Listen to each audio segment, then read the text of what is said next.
أثناء مباريات منتخبنا الشبابي ضد الأوروغواي شاهدت هذا الشاب الذي يحمل العلم العراقي ويردد بلهجة غريبة: عراق عراق. ظننته عراقيا، سألته: هل أنت عراقي؟ هل زوجتك عراقية؟ وكان الجواب بالنفي. إذن لماذا تحمل العلم العراقي وتحب العراق؟ Hola, ante todo bienvenido a Argentina. مرحبا بكم في الأرجنتين. اسمي فرناندو وأعيش مع زوجتي ولدي طفلين. أنا أحب العراق وأحب التاريخ الذي يمتلكه هذا البلد. أحب ثقافتكم وشعبكم الذي عانى الكثير وقاوم حتى يبقى على قيد الحياة.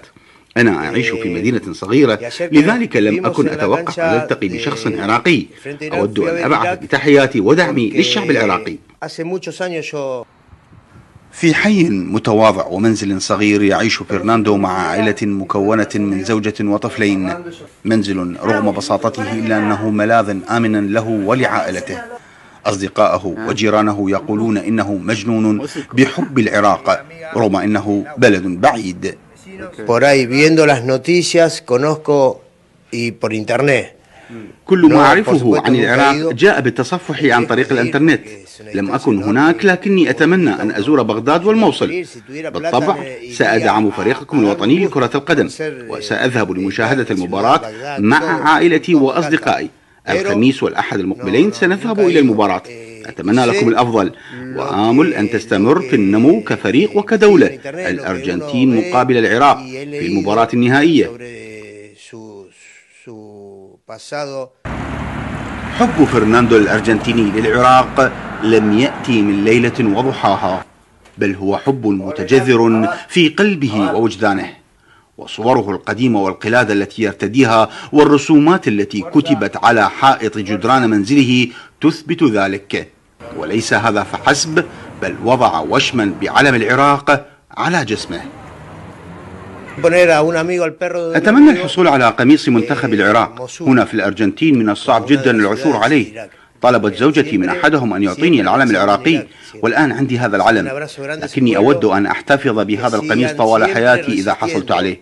وللشعب العراقي أود أن أقول لكم: استمروا في الصمود، استمروا في قناعتكم، كونوا وطنيين وأحبوا بلدكم. أبعث لكم تحياتي. حلم فرناندو لم يغادر أسوار جفونه، بل ظل حبيسها حتى الآن، وهو زيارة العراق والتقاط صورة تذكارية مع وفد المنتخب العراقي وارتداء قميصه.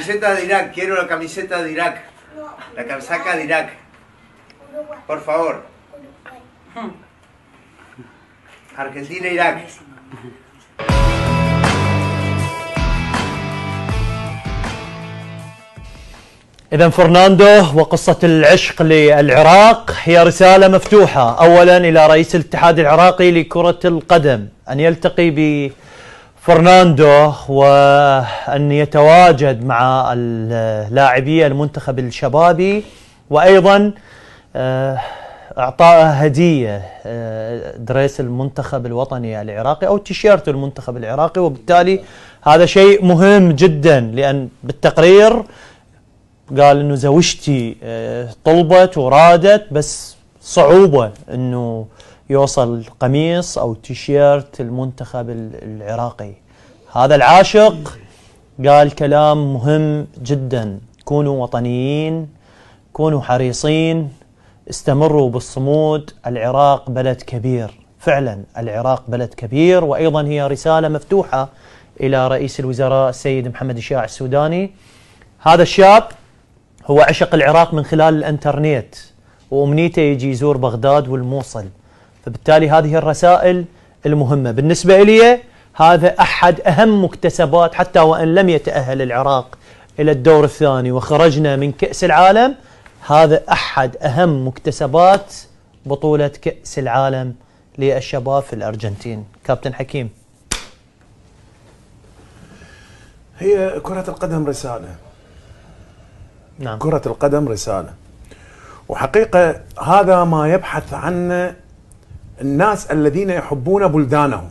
يعني عندما تشاهد حكومة أو رئاسة أو رئيس جمهورية، ماذا يريد؟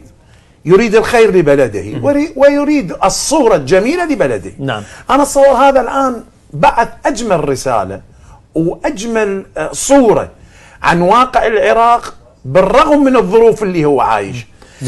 قال 4 كلمات يجب أن تطرز من الذهب. بذهب: استمروا بالصمود وكونوا طيبين وطنيين.